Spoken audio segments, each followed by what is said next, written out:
नमस्कार दोस्तों, स्वागत है आप सभी का हमारे चैनल चारू चौधरी में। इस वीडियो में हम नूतन गुंजन किताब जो कि कक्षा 4 की है हिंदी विषय की, उसका 6 नंबर का पाठ पढ़ने जा रहे हैं जिसका नाम है एवरेस्ट के साथ मेरी भेंट।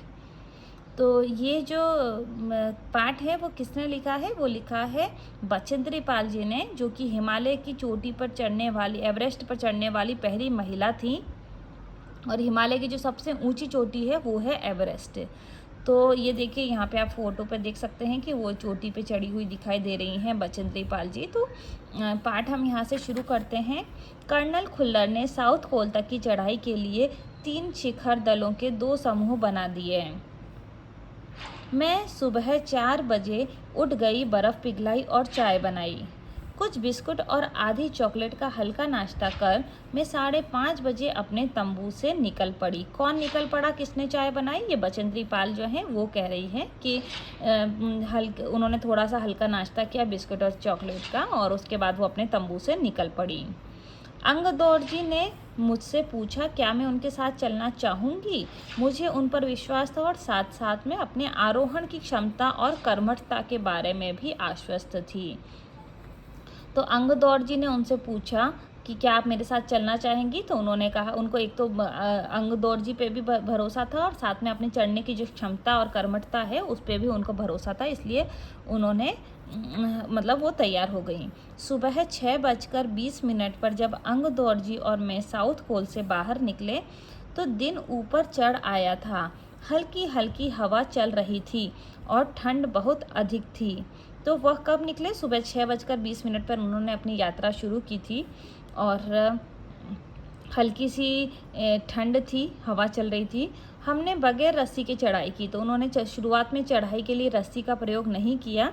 अंगदौर जी एक निश्चित गति से ऊपर चढ़ते गए और मुझे भी उनके साथ चलने में कोई कठिनाई नहीं हुई। जमी हुई बर्फ की सीधी और ढलाऊ चट्टानें इतनी सख्त और भुरभुरी थी मानो शीशे की चादरें बिछी हों। हमें बर्फ़ काटने के लिए फावड़े का इस्तेमाल करना पड़ा। तो जब वो ऊपर चढ़ाई कर रहे थे तो वो जो चट्टानें थी वो बहुत ही ज़्यादा सख्त और भुरभुरी थी और ऐसा लग रहा था जैसे कि शीशे की चादर बिछी हुई हो। और फावड़ा जो कि हम खुदाई के लिए भी प्रयोग में लेते हैं, उसका प्रयोग बर्फ़ काट के, ताकि वो चढ़ना जो है उनके लिए सरल हो जाए, इसलिए उन्होंने फावड़े का प्रयोग किया। 2 घंटे से कम समय में ही हम शिखर कैंप पर पहुंच गए।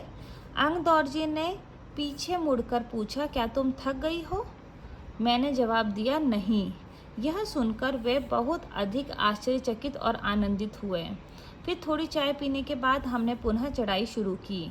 लाटू एक नायलॉन की रस्सी लाया था। अंगदौर जी और मैं रस्सी के सहारे चढ़े, जबकि लाटू एक हाथ में से रस्सी पकड़े हुए बीच में चला। तभी लाटू ने गौर किया कि मैं इन ऊंचाइयों के लिए आवश्यक ऑक्सीजन, जो कि 4 लीटर होती है, की अपेक्षा कम ऑक्सीजन 2.5 लीटर प्रति मिनट के अनुपात से लेकर चढ़ रही थी। तो ऑक्सीजन जो है वो बचेंद्री पाल को कम मिल रही थी और वो देख के उन्होंने मेरे रेगुलेटर पर जैसे ही उसने ऑक्सीजन की आपूर्ति बढ़ाई, मुझे कठिन चढ़ाई आसान लगने लगी। तो देखिए, जब भी चढ़ाई करनी होती है तो ऑक्सीजन की मात्रा अगर कम होती है तो वो चढ़ाई नहीं हो सकती है, इसीलिए उसने क्या किया, ऑक्सीजन जो है वो बढ़ा दी थी। दक्षिणी शिखर के ऊपर हवा की गति बढ़ गई थी। उस ऊंचाई पर तेज हवा के झोंके भुरभुरे बर्फ के कणों को चारों तरफ उड़ा रहे थे, जिससे दृश्यता नहीं के बराबर हो रही थी।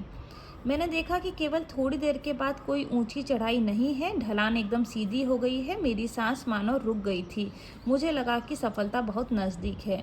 तो एक समय ऐसा आया कि और ऊंचाई नहीं दिख रही थी, इसका मतलब वो एवरेस्ट पे पहुंच चुकी थी और उसके ऊपर जाने की कोई गुंजाइश नहीं थी और उनको ऐसा प्रतीत हो गया था कि जो सफलता है वो उनके बहुत नज़दीक है।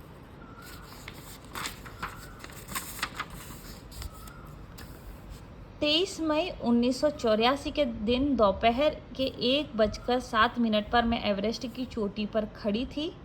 एवरेस्ट की चोटी पर पहुंचने वाली मैं प्रथम भारतीय महिला थी। तो देखिए, ये प्रथम भारतीय महिला थी जो कि एवरेस्ट की चोटी पर चढ़ी थी। एवरेस्ट की चोटी पर इतनी जगह नहीं थी कि 2 व्यक्ति एक साथ खड़े हो सकें। चारों तरफ हजारों मीटर लंबी सीधी ढलान को देखते हुए हमारे सामने मुख्य प्रश्न सुरक्षा का था। हमने फावड़े से पहले बर्फ़ की खुदाई कर अपने आप को सुरक्षित रूप से स्थिर किया। इसके बाद मैं अपने घुटनों के बल बैठी। बर्फ़ पर अपना माथा टेक कर मैंने सागर माथा के ताज का चुंबन लिया। तो कैसा था, बहुत ही ज़्यादा जो बैठने की जगह एक ही जना खड़ा हो सकता था, इतना शार्प था। तो उन्होंने पहले बर्फ़ को की कटाई करी फावड़े की सहायता से, और फिर वहाँ पे बचेंद्री पाल जो हैं वो बैठी और उन्होंने क्या किया, वहाँ पे सागर माता के ताज का यानी जो एवरेस्ट है उसका चुंबन लिया। और बिना उठे ही मैंने अपने थैले से हनुमान चालीसा और दुर्गा माँ का चित्र निकाला, इन्हें अपने साथ लाए, लाल कपड़े में लपेटा और छोटी सी पूजा करके इनको बर्फ में दबा दिया। उठकर मैं अपने दल नेता अंगदौर जी के प्रति आदर भाव से झुकी। उन्होंने मुझे गले से लगाया। कुछ देर बाद सोनम पुलझर पहुँचे और उन्होंने हमारे फ़ोटो लिए।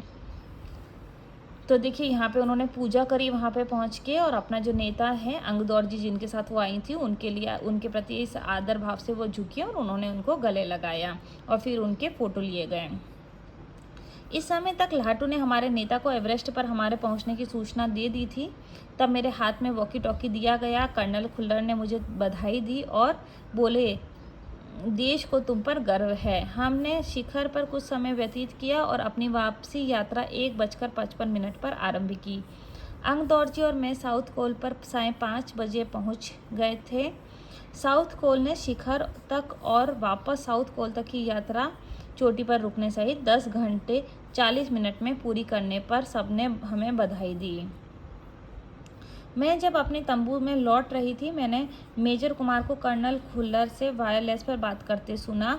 आप विश्वास करें या न करें, श्रीमान बचेंद्री केवल 3 घंटे में ही नीचे वापस आ गई हैं और वह इतनी चुस्त दिख रही हैं जितनी वह आज सुबह चढ़ाई शुरू करने से पहले थीं। मुझे पर्वतारोहण में श्रेष्ठता के लिए भारतीय पर्वतारोहण संघ का प्रतिष्ठित स्वर्ण पदक तथा अन्य अनेक सम्मान और पुरस्कार प्रदान करने किए गए। पद्मश्री और प्रतिष्ठित अर्जुन पुरस्कार की घोषणा की गई और सबके आकर्षण और सम्मान का केंद्र होना मुझे बहुत अच्छा लगा। तो ये देखिए बचेंद्री पाल द्वारा लिखित एवरेस्ट मेरी शिखर यात्रा पर आधारित। तो बहुत ही अच्छी ये उनके द्वारा लिखी गई बातें हैं कि किस तरीके से उन्होंने सफलता प्राप्त की। उन्होंने अपनी सफलता की पूरी कहानी जो है वो इस पाठ में बताई है कि किस तरीके से उन्होंने चढ़ाई शुरू करी और वापस वो किस तरीके से आई और उनको कौन से पुरस्कार मिले। शब्द अर्थ हम देख लेते हैं। शिखर का अर्थ होता है पहाड़ की चोटी, आरोहण का अर्थ है ऊपर चढ़ना, कर्मठता काम करने की शक्ति, आनंदित यानी प्रसन्न, स्थिर यानी बिना हिले डुले, श्रेष्ठता यानी उत्तमता, प्रतिष्ठित यानी सम्मानित, प्रदान देना, घोषणा ऐलान और आकर्षण खिंचाव। तो ये देखिए इस तरीके के प्रश्न पूछे गए हैं। अंगदौर जी क्यों आश्चर्यचकित और आनंदित हो गए थे, क्योंकि उन्होंने पूछा था। जब देखिए यहाँ पे वो ये आप लाइन देख सकते हैं कि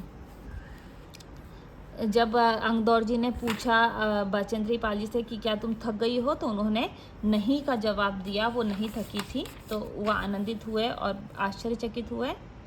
बचेंद्री के लिए कठिन चढ़ाई कब आसान हुई, तो बचेंद्री जो हैं उनके लिए आप देख सकते हैं कि जब उनको ऐसा, जब ऑक्सीजन जो है वो बहुत ही उनकी कम थी जितनी होनी चाहिए, 4 लीटर की अपेक्षा उनको केवल 2.5 लीटर ही प्रति मिनट आ रही थी।